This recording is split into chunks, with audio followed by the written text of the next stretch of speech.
The Grim Drive podcast explores mental health through the lens of professional sports and athletes. Pro athletes come forward more and more with stories about their mental health journey, what they have endured, and how they managed to push through, reflecting a mental health stigma that continues to be reduced. Pro athletes also leverage mindset to achieve peak performance, as well as representing and often driving elements of popular culture through the use of social media, technology, and personal branding. This places athletes front and center as role models for people of all ages, giving them a platform to reach many and deliver important information, including information about mental health.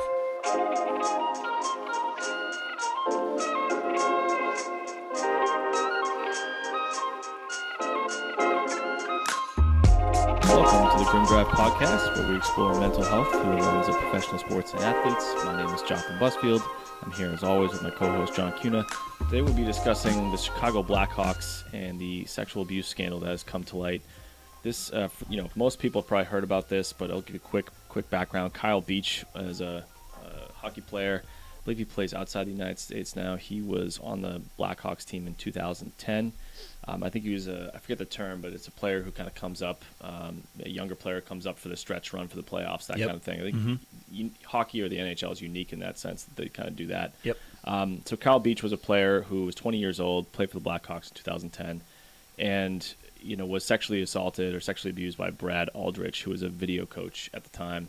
Obviously there was a whole component of fear and intimidation and other things that went into this. This was something that you and I can't remember which episode. This is our 39th episode. I want to say it was around like late 20s, maybe early 30s, where we caught wind of this story and talked about it a little bit. We're kind of just equally shocked that it wasn't getting more attention. It was kind of scary one of the reasons we started this podcast was because people are taking mental health more seriously, and athletes are speaking up about mental health and about their own mental health situation, and which are all good things. I think that's why we decided to use this podcast to shine a light on that. So it caught us off guard that something this significant wasn't being talked about more. I mean, you and I were kind of baffled. Like, I think we talked about that. Like, why isn't this is not any major news outlet? Yeah. ESPN's not talking about it. It was really confusing. Yeah, I was wondering about that, the same question about that today too, and I was wondering about whether it was because it was John Doe and then it became Kyle Beach. And I wonder if it was when he finally came forward and stepped forward and was like, this is me, if that's what was everybody paid attention to it for some reason. I guess I was trying to understand what is the discerning factor here to be like, this is a pretty big statement and claim, and no one's talking about it. And then when Kyle came up, it seemed to okay, now we take it seriously. That was the one thing I was kind of confused on, of trying to circle in on why is this? What is the difference between not being sense and making sense? That makes sense. Taken seriously. Yeah, that's why maybe it didn't get more publicity until there's an actual name attached to it. In some ways, that sort of signifies that we're still behind. Yeah. In other ways, it signifies that maybe we've moved ahead from where we were. Like if you take something like Ray Rice and that situation that happened. People knew what happened. They knew it was Ray Rice, but it wasn't really taken seriously until there was a video of it, which, obviously was a problem. I think now maybe, things have progressed a little bit to the point where they don't need a video of anything that's happened, but they need a name. But still, it shouldn't need a name, right? It should be even if it's an anonymous player. I think that was our reaction, right? It was how many people did this affect? When did they know? What the hell? Kind of thing. Who else is involved? How long has this guy been? Whoever the abuser was at the time, you knew this was probably not the first person. So now you're thinking about all the other victims potentially. Yeah, exactly. And that's kind of what that was the chain of events. Kyle Beach didn't come forward. He told the Blackhawks, but I don't think he pressed charges or took more intense legal action or that kind of thing until he had. I think Brad Aldrich had been arrested for some other, accusation which he was found guilty for, I believe, at a different school. So you see just how many, when you don't speak up, how many people, get affected. It goes from one, and it's just like a compounding effect because these people are allowed to continue to do these things to others. And I think fear plays a big role, but we're going to talk about that a little bit. So ultimately, at the time, Kyle Beach did tell the whole sort of leadership group at the Blackhawks organization, anywhere from the GM to the head coach, and multiple other people were involved in this. I think some of the players were aware of it, made aware of it too. And they ignored his complaints. I think from what I read, it sounded like the classic team approach of just being worried about bad publicity and putting their reputation or their image or whatever, their ability to make money, that kind of thing, ahead of the betterment of their players or the health and well-being and safety of their players. But never always a horrible thing. It's kind of shocking that happened this was 2010, but still. So 2 people were fired. The GM, Stan Bowman, was fired. The senior director of hockey operations, Al McIsaac, was fired. The coach at the time, Joel Quenneville, was still coaching up until the end of October. I think he just resigned. Yep. I think he was the Florida Panthers. He was with the Panthers, yeah. So he just resigned, which, I think the NHL is sort of intervening with him and with everyone that was involved to figure out what the hell happened here and obviously to try to prevent it again. But so we talked about this before. Since then, it has been taken more seriously, like you said, maybe because Kyle Beach, specifically revealed his name and came forward. I wish it didn't take that much. But what are some of your takeaways, John, from just this whole mess of a situation? Oh, boy, a whole bunch. I think you kind of touched on it a little bit, too, of like what are the priorities of a team, right? Specifically a professional team. And in this situation, clearly the health of the players is not a priority. And that could be a whole other conversation within hockey, and it's starting to happen a little bit more. Robert Leonard's a big proponent of it. We've talked about him before, about how players are treated. Eichel, who was on the Sabres, was another person of like the NHL had a bad history with physical health, but now also mental health as well, and what their priorities are. And it got me thinking a lot about like winning seems to be the only priority, and it contributes to money. If your team is winning, you're going to be selling more merchandise, you're going to be filling stadiums, you're going to be doing all those different things, right? So it seemed to be that was the priority. And, again, I'm not in the room, not in the locker room, and I'm not making any speculation. This is just on comments that other players have made. And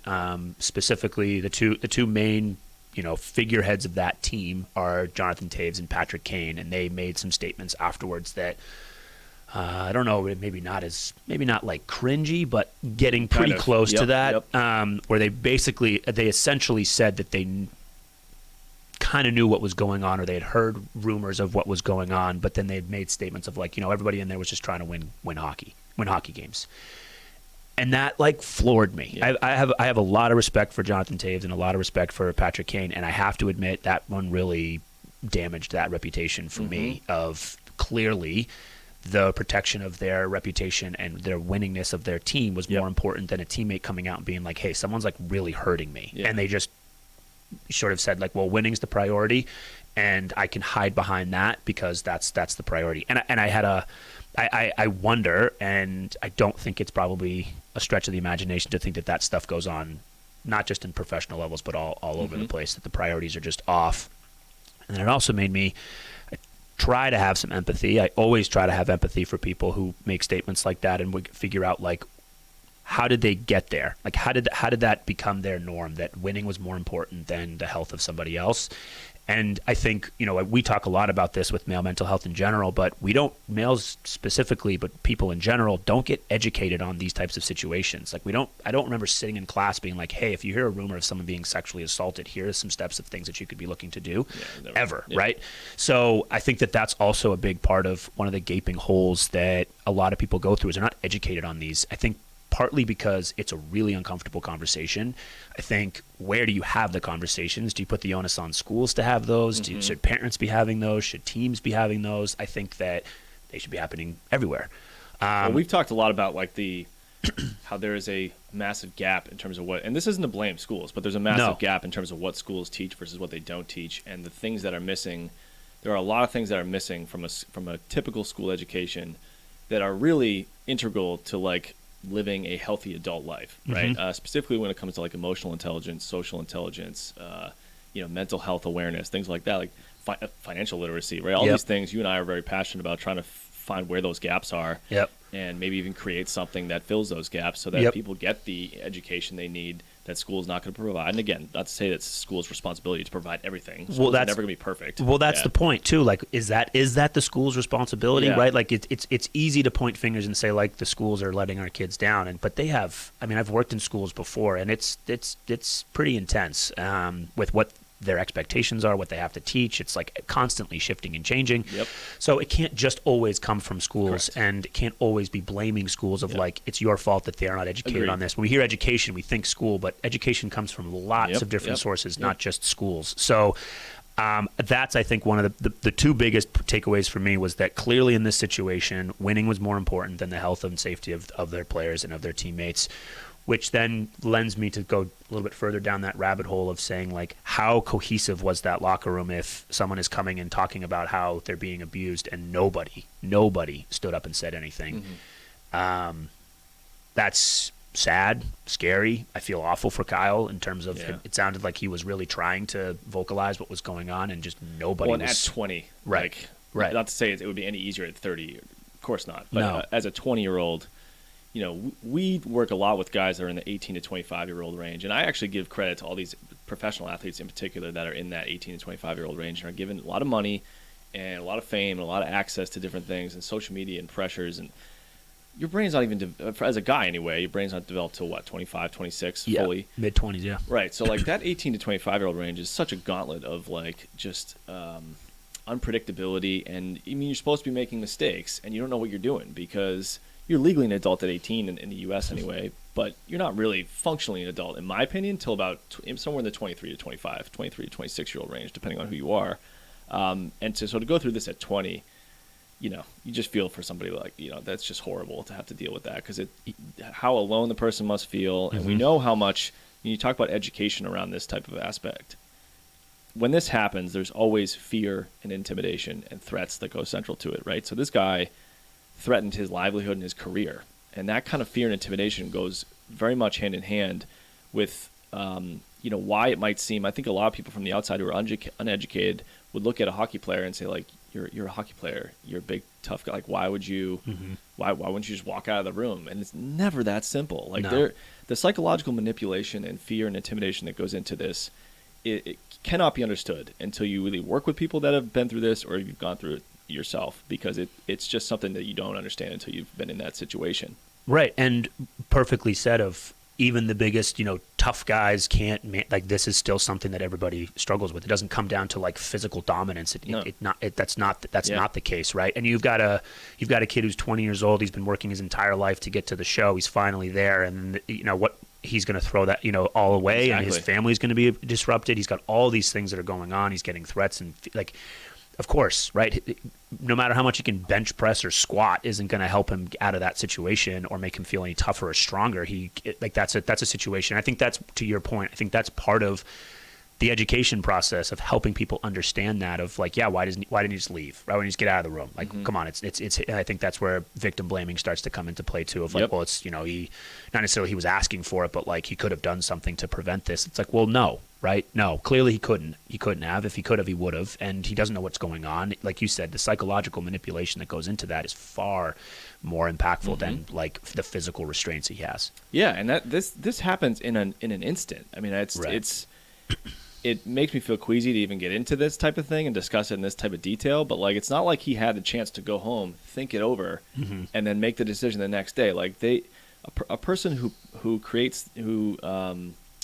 does this type of act to somebody else, the fear is instant, right? And they're putting a person in an impossible position for a moment. You have a moment to make that decision, right? So in a moment, a 20-year-old's career is flashing before his eyes, and he has to make that decision. Imagine having to make that decision in 3 seconds. Like, it's the choice between a horrible decision A or a horrible decision B. There's no good outcome to that. No. And the amount of fear and just feeling trapped that must have taken place in that moment is just horrible. To me, the stuff you mentioned about the other players and the comments they made, I think it's an unfortunate journey back into how different things were in 2010 or even 2015 to now. I mean, we've talked about that in a lot of episodes about how around 2015 is where I think things started to really turn. But even, in 2010, 11, there were the Meta World pieces making comments, and Brandon Marshall really started to come forward probably around 2011 about his mental health situation. And, that was just the start, in my opinion, of really things starting to go in the right direction with our awareness. 2015 is when it started to really shift in terms of, I think that's when Jackie McMullen series on ESPN came out and things like that. And it's brought us, that stuff was so important because it's brought us to today where things are much better. But this is like a time machine because you realize this happened in 2010. And this is not to excuse the Blackhawks team and the players, but things were in a very different place then than they are now. I hope that if this happened now, people would come forward. I kind of think they would. But this shows you that at 2010, it was just not where it needed to be. No. Particularly in hockey. I would say hockey and football are probably the two sports where this type of thing would be more likely to happen without people saying anything compared to maybe some other sports. That's speculative. I don't know that for a fact. Sure. But just understanding the culture of those two sports, I would guess that would be the case. One thing you mentioned too about like when you're in that situation, I think it's easy for people who aren't to be able to think logically about what they would do in a situation like that.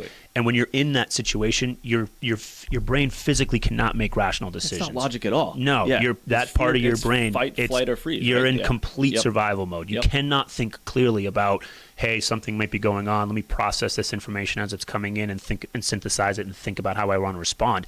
That entire process is completely gone, right? So you're talking about a 20-year-old whose brain is already underdeveloped, and then the part of the brain that relates to thinking and processing is like underdeveloped, and it's now shut down because you're in a complete state of fear and panic, and you can't think clearly. And it's easy for people to look in from outside in hindsight and be like, well, why wouldn't he just got up? Why wouldn't he have just done this? Why wouldn't he have just done this? Well, because he can't think. He's in protective mode right then, and he can't think clearly about how to make decisions or what he needs to do. You're only in that fight, flight, or freeze, and that's, I think, one thing that gets often missed. And that, again, relates back to the education piece of like helping people understand the state a victim is in those situations is not like a typical walking down the street on a random day and thinking clearly about how things are going. That's not the circumstances that person is in. Totally, and I think you're right. It's education and empathy, the combination of those two, because you have to understand what we're talking about from a psychological and physiological standpoint, and you also have to have the ability to have some empathy and put yourself in another person's shoes. The example I would give is like if you've ever been driving a car, and let's say like a bird like flies right in front of your car. Now, logically, you can probably understand that a bird has wings and they're probably going to be able to fly out of there quickly and not get hit by your car. But does your brain actually think that in the moment? No, you freak out. You think you're going to hit another living being of some kind, or you're going to be in danger yourself. Right. You're not even thinking about that. Your brain literally hijacks your ability to think and just goes into survival mode and thinks, do I have to swerve? Right? Fight, flight, or freeze. Do I have to slam on the brakes? Do I have to swerve? Like, what do I have to do here to survive? Yep. That is what the brain does. It hijacks you. So it's not a personal choice at all, any more than, slamming on the brakes or swerving a vehicle to miss a bird is like a choice in the moment. Like, the odds of you hitting it, right, that's going to fly away. You're not going to hit it, but your brain doesn't know that at the moment. No. And so I'm trying to think of any better examples, but like when the brain is put into fight, flight, or freeze mode, you're no longer calling the shots. No. I mean, there is like an evolutionary component that is now taken over, and it's just trying to keep you alive. It doesn't know what your name is. It doesn't know what your personality is. It doesn't know what happened yesterday. No. It's just thinking like in the next nanosecond, what do I have to do to hijack your brain and body to keep you alive for the next moment? That's basically it. Right. Even if there's no actual danger of death, your brain can't make that discerning decision, and it just the limbic system part of the brain that sort of like navigates that just takes over and is like, we're just going to keep you safe, right? And that's exactly what happens. Yeah, for sure. So it's interesting. You also brought up something about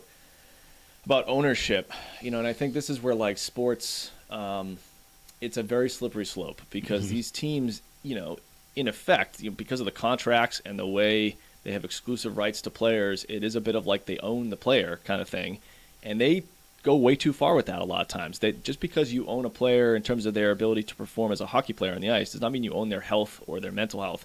And I think like we've heard the Jack Eichel one is a good example of this, where like essentially it seemed like the Sabres were kind of coming from the angle of we get to choose what surgery you have. And I think a lot of teams come at that from that angle, especially. And I think in the past we've probably talked about this a little bit in terms of the distrust for the physical medical staff of teams because they work for the team, they get paid by the team, right? So they're going to make decisions based on what is in the best interest of the team, not the person. Agreed. Yep. Which has led to a lot of mistrust on the mental health side. So when these teams want to bring in mental health professionals, I think players are like, yeah, okay, no way, not trusting that at all because their track record is pretty clear. Like they're going to bring in people that are biased towards the organization, and that is never the place you can be in as a coach or a mental health professional. You have to be given complete permission to do things in the best interest of the person, the player as a person, not the player as a tool, right? And I don't know that teams have had that conversation with mental health professionals. We've never really negotiated with a team to go on and like work for them, but I know if we did, that'd be the first thing we would say. 100%. Look, you might pay the checks, but we're not making decisions based on these people as they relate to your bottom line. Like it has to be free reign to just do what's in the best interest of the person. Yep. Which is driven by what they think is in their best interest. It's not even driven by what the therapist thinks. It's driven by what the person thinks. Right. I don't know. I doubt that teams have given that kind of free reign to these professionals. No, I think what a lot of times we see teams, unfortunately, and again, this is a little bit of speculation. There might be much more in-depth process, but I can kind of see that I think a lot of teams just kind of like throw a person on staff because then they can say that they've got somebody on staff. I don't know how effective those people are. Not to say that they're not good at what they do, but in terms of the barriers that you're describing of like the safety that players actually feel to go and talk to those people, I think is probably pretty minimal. Yep. And there's still teams that don't have them, right? So, I think there's definitely a lot of distrust, especially in the NHL, around, like you said, a lot of those different things specific to physical health, but it definitely translates to mental health as well. If you're not going to trust them to make decisions in the best interest of your physical health, why would you trust them to make decisions based on your mental health? Yeah. So it's certainly a barrier, and you bring up a really good point that if we ever went in and did stuff like that, that would be one of the things that would be like pretty crystal clear that this is a boundary of like, we're not willing to take orders from you.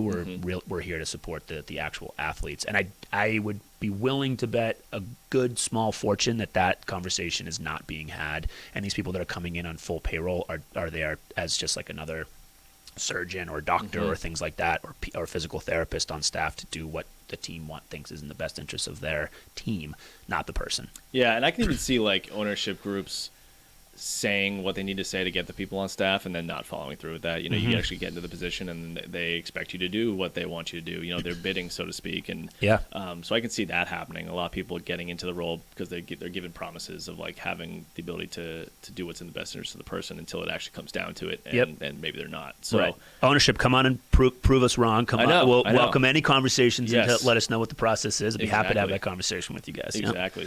So there's some other takeaways here. One, I think this reflects on how behind older, but also middle generations of guys are when it comes to mental health understanding. Like I think a lot of the guys that were on the GM, the coach, these are all guys that are like above 50. And in my opinion, this is opinion with a broad brush, but guys in that generation are clueless when it comes to mental health. I think that's why like typically when we work with young guys, it's the mother that reaches out. This is like painting with a broad brush because sometimes you have two mother families, sometimes you have two father families. So those are examples that don't fit into this kind of mold. But I think in general, if you talk about a mother father kind of family, it's typically the mom that reaches out to us, not the dad. And we've had some dads reach out, and I think dads are getting more and more educated across the board. But there's just not enough. There's too few guys that are above, I would say, 40. That really understand mental health and how it affects them, how it affects the community, how it affects the kids. So to me, if someone like Kyle Beach goes and reports this to 5 dudes that are 58 years old, I'm not shocked that this is what happened because I think they don't have an understanding. So you talked about education, right? They don't have an understanding. And when it comes to the mentality of a male coach that is above 50, their capacity for empathy is like non-existent. We still see this, in my opinion, amongst youth sports. You get a guy who's above 40 and is a youth sports coach, and they don't know the first thing about empathy. They don't know the first thing about mental health. They don't know the first thing about mindset, performance coaching, understanding the total person. They coach through intimidation, fear and intimidation. That's it. Right? And it's kind of impossible if you coach from that angle to also be empathetic. Right? You really just like that's your angle. You're going to hope that everyone's just sort of like fits that mold or cowers to your fear-induced kind of like, training. And plays better. Most people do not respond well to that. There are some people that do. Yeah. Even the ones that do, I think, it can always negatively impact them in sort of a subtle side way. So I think that it reflects on that because I think, we look around at youth sports and that is an area where it's still, kind of tragically behind and freaks me out because I think it's affecting a lot of young people, but especially young guys. So I don't know if you had anything to say. Yeah, no, I think, the youth sports thing you definitely bring up, but I think that's a huge, they're woefully behind, I think, particularly with, with sports and male coaches specifically, I think to your point, that was like how they grew up watching coaches that did that type of stuff, and so that's how they emulate, right? Like yelling, screaming, degrade, break them down so you can build them up type of mentality, which is like, we're talking about 8 and 9-year-olds here, man. Like, what are you really looking to accomplish here? We're looking to actually build a foundation. There's nothing to break down. They're learning. They're building, right? So you're breaking down just self-esteem and core principles of this kid, and that's not any way to try to bring them back up. So I do think that, to your point, I think that some people probably do respond. I'd be curious as to why they respond that way, but that's a whole other conversation. But I think that, it's for coaching now, and this is where, again, we coming back to the education piece, that coaches just don't have enough education on how to on best practices for coaching. And there's lots of places that you can go to do those types of things, but this like one fits all, and fear and intimidation being the primary way of doing that just doesn't work. And you end up just burning kids out. I think the average age for kids to get burned out of athletics, if they're starting around 6 or 7, is like 13. It's like a high percentage. I saw some scary numbers of that, like getting burned out playing sports by 13 years old. Like, what are we doing? Yeah, that's definitely a reflection of the system that people like youth athletics is in. If kids are not wanting to play sports by 13 years old, that's when passion should be getting like seeded, right? And that they want to like keep going, not I think I'm done with this, right? And I think that that's a reflection of multiple different things, but I definitely think the coaching style is a big proponent of that. Agreed. And this kind of relates. We were going to say this for the next episode, but I think maybe we can talk about this now. And it's that video posted by Marcellus Wiley on Twitter. I think it was on. Is he for ESPN or is it? I think so. I think he's on an ESPN program. Yep. It might be FSN. I don't even know. I can't remember. I think it was ESPN, though. Okay. Yeah. So Marcellus Wiley is a former NFL player, and he was talking to, I think, Emmanuel Acho, who's also another former NFL player. I think it was on an ESPN show, but they were basically talking about mental health. I would say that's the general thing. I think the reason they brought it up was because Calvin Ridley and Lane Johnson are both NFL players who stepped away recently to focus on their mental health. And Carey Price is also a hockey goalie who recently stepped away, citing that he has neglected his own mental health for so long that it's starting to, he needs to go fix what the ramifications of years and years of neglecting that, which I think is, those things are obviously important, right? Those guys stepping away. But Marcellus Wiley was sort of commenting on that, and the reason why this kind of relates is because he starts his sort of dialogue about his commentary on mental health with an experience he had when he was 8 or 9 with a coach, and at the banquet after the season, the coach kind of gave them a plaque, and the plaque had certain things written on it, and he always ties back to that because he feels like that coach did a really good job of sort of using sports as a vehicle to teach them about the adversity they're going to face in life. And I would guess, so I think there's a very fine line between a coach that's able to do that and a coach that just screams and yells and does these things. I think a lot of coaches think they're doing maybe what Marcellus Wiley said his coach did successfully, but they're not actually doing it, right? They're just sort of using, berating and fear and other things to try to jumpstart the type of performance they're looking at from young people. Well, it's to justify their own methods as well. Is exactly true. Yeah, exactly true. So I think there's probably a fine line. I think a lot of guys think they're teaching young athletes about life through sports, and really they're just breaking them down to, I guess, try to build them up, like you said, but like, who actually does that, right? At the end, I think you just break them down, and they just play through fear, and that's kind of the only thing. So that kind of ties into what Marcellus Wiley was talking about. That's where he started, right? He started with that, and he gets into some really interesting things. I mean, you and I kind of went back and forth because I was sort of fascinated by what he said. It was like a 5-minute video. We'll put a link in the show notes to this thing, because first and foremost, it's a good example of how it's always a risk to just say all good or all bad to what you hear somebody say. I think it's always good to kind of pay attention to the nuance and pick out some things that maybe were good and pick out some things that maybe you disagree with or aren't so good. I think that's a great example here. Yeah. Because he's on the whole spectrum in terms of the stuff that he was talking about. So he starts by giving the story about him being 8 and having this coach and what that meant to him. He then said, I respect, when he's talking about Calvin Ridley and Lane Johnson, he said, I respect their vulnerability more than what they're actually saying here. So he starts with that. And then he kind of gets into some different things about mental health. I think essentially he's sort of asking for more parity with physical health, with mental health compared to physical health. Like he wants them to be handled the same way, right? Which on the surface is a good thing. We've always advocated for parity when it comes to like health insurance companies or things like that, right? But I don't think that's quite what he was going for. I think what he's basically saying is like with physical pain, we feel pain, and then we identify the source, location, or cause of the physical pain, and then we target that information to sort of repair, heal, rehab, that kind of thing. And he's almost asking for us to do the same thing with mental health. And the way he describes it is that when people use the term mental health, we stop asking questions, basically. And he's kind of right in a sense. The tough part is it's hard to know how to fix that, because I think mental health is a little bit more nuanced and a little different when it comes to a person's privacy. Not to say physical health isn't, but I mean, if like someone, rolls their ankle on a field, everyone saw it. Right. So it's like you can, or that kind of thing. So it's hard to know, I'm not sure it's an analogy that works. I know what he's aiming for. He wants them to be treated the same. I think what he's really saying is that it's a slippery slope when it comes to mental health to just say mental health and no one asks questions and walks away. I don't know how to solve that, but I do know it is a slippery slope. We've talked about this before. Right? Even the whole mental health day and things like that. I have concerns. I think it's a great thing. I also think it could be not abused, but like used incorrectly or that kind of thing. Yeah, I think you and I have talked about this, like we've talked about polarities and things like that, but like the difference between, not talking about mental health and only talking about mental health, like we have this really bad habit as a society to go from one extreme to the other, and I think we try to, as a conversation start, we try to like slow it down a little bit so that we can calibrate.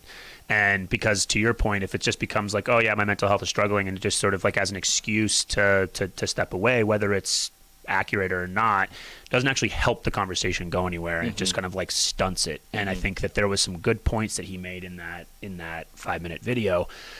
Again, I think he took it a little bit to the extreme in certain places, but I do think that it is a slippery slope to have those conversations around it, and like, my mental health is struggling, and then to just not ask any questions, or to be that's just it. I think we have to be able to get not deeper or understand why they're stepping away, but we do have to find a way to calibrate this, because I can very easily see this becoming a big, massive thing and an excuse for people, and without any real resources or understanding of how we can like treat that. And so it's certainly a slippery slope, because you don't want to devalue or invalidate someone who needs to step away from mental health, but also I could very easily be seeing this becoming just like a big, massive snowball effect, and it's hard then to understand. It's probably largely in part to do the fact of like people feel safe enough to actually talk about it. So I do think there's a piece of that, but I also could see this becoming a thing that people start to take advantage of in the wrong way. And that's the stuff that you want to try to protect about, because then when that starts to happen, people Simmons stop. is an example of this. Exactly.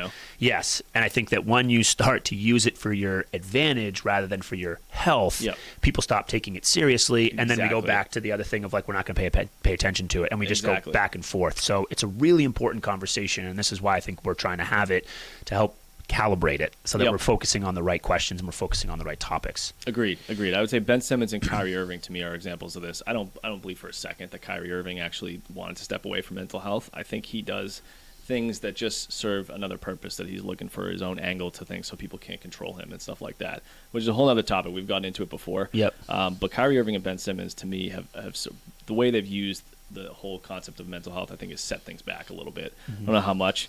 But so Marcellus Wiley also talks about, I think one thing he's looking for is accountability, because he gives a parallel between, I found this kind of interesting. He gives a parallel between guys using jet skis or motorcycles in the off season when it's in their contract not to do that, right? Versus, and have the team will hold them accountable, right? They are accountable for that. They might be fined, they might be suspended, that kind of thing. Or they might be docked pay. Right? If that's in their contract, they probably won't be. If they miss the season, I think there's grounds for the team to not pay them at all. And what he's looking for is he likens social media overuse to jet skiing in the off season. Like if social media is the need for approval, I would say jet skiing is kind of the need for stimulation. But they're both things that technically should the person be aware that they should stay away from those things if it's going to negatively impact them. Maybe that I guess. I mean, I think that's where the accountability is now. What's I don't know. It's hard to compare apples to oranges here. I don't know that they're the same thing. But, maybe they are. I don't know. I don't think all mental health situations are like that. I think mental health is much more invisible, much more nuanced and cumulative. We've talked about that a lot. Mm-hmm. So it's not always just one thing, like hopped on a jet ski, got hurt. Right. And even mental health, can you really say it's went on social media too much, that's why I need to step away from mental health? It's probably more than that. Oh, yeah, definitely. Is, right? Yeah. So, I think from the outside looking in, maybe you can give that comparison. I like the accountability thing, mainly because we've talked a lot about, something I say to all the young guys I work with is that mental health is real, and we have to acknowledge it as real and understand it and learn about it, but we can't use it as an excuse. Mm-hmm. I think the second you use it as an excuse, you sort of are making yourself a victim, and you're not really, that to me is not the starting place for getting better and feeling good and making positive changes. No, you just kind of put your feet up and say it's mental health reasons, and then I don't have to address it. And then I think in the spotlight, this is what I'm saying, like where things could potentially go too far, right? And it sounds odd as a mental health therapist saying that, but it does. It's hard to calibrate, because then, to your point, like if it's like, it's mental health reasons, right? No one's going to ask me any questions. There's no accountability, and then there's no engagement on wanting to get better. And I think we do sometimes see that of mental health being used as an excuse. We also see it in the physical realm, right? Like, my hamstring's hurting today, or my ankle feels, things like that. Like you can use excuses when they're not really there, valid to not have to perform. And I could see, that's where I see the danger of mental health going if we aren't able to calibrate properly, of people using it as an excuse to just not do something, but then also even worse, not to engage in the work to get better. And the example that you use about like the jet skis and the social media piece, I think that what I think he was trying to get at was that there are things that you have to be accountable for to protect your physical health, and then there should be maybe the equal representation of protecting your mental health. But see, I agree with you, but this is what's interesting about this. Is that Calvin Ridley's fault? Because to me, It's like there's no way that's in his contract. No, right? No. I don't think there's any blame on Calvin Ridley, especially not by you, but by Marcellus Wiley. I think that's where I differ. Right, that's where I sort of separate myself. I don't think there's blame to it, because honestly, I would imagine there are no stipulations in contracts for mental health protection, or we talk about prehab. There's nothing along those lines, right? Like you should be doing systematic and programmatic approaches to working on your mental health and to working on your mental fitness. That stuff doesn't exist in I've never seen a professional contract, but I can almost guarantee that shit does not exist. And this is my point, which is like, you're totally right, because it's Marcellus Wiley is saying that this is on Calvin Ridley, and Calvin Ridley should be treated the same way as if he was on a jet ski. Mm-hmm. And I don't think we're there yet. Because I think what really has to happen is, one, I think, isn't Calvin Ridley owning it? Marcellus Wiley's looking for accountability based on where contracts are now, based on where teams are, based on where education around mental health and expectations around prehab. Mm-hmm. I think Calvin Ridley is owning it. He's stepping away to learn about how social media impacted him or his overall mental health, so that he can come back and be a stronger player. Mm-hmm. Now, if it gets to the difference is, I think Wiley is saying he should be fined or docked pay, maybe, or I think that the move, in my opinion, is not on the onus is not on Calvin Ridley. To me, the onus is on the league and the teams. I agree. To say we need to take mental health seriously. We need to educate these players more about these things, and then maybe we even need to put things in their contracts so that the expectations about their prehab they do for mental health are clear, so that this kind of stuff doesn't happen. To me, that's not on Calvin Ridley. No. I agree, and I think you start tying the actual work to the money, you're going to see results. And I think, especially in professional sports, that's where it all usually comes back to, is the money. And I think if you start associating like prehab as part of your contract and tied into your money, that if you come in and you're not doing the necessary steps, that it could affect your pay, I think you start to see some real systematic change. And I think that it would be a wildfire of throughout athletics in general.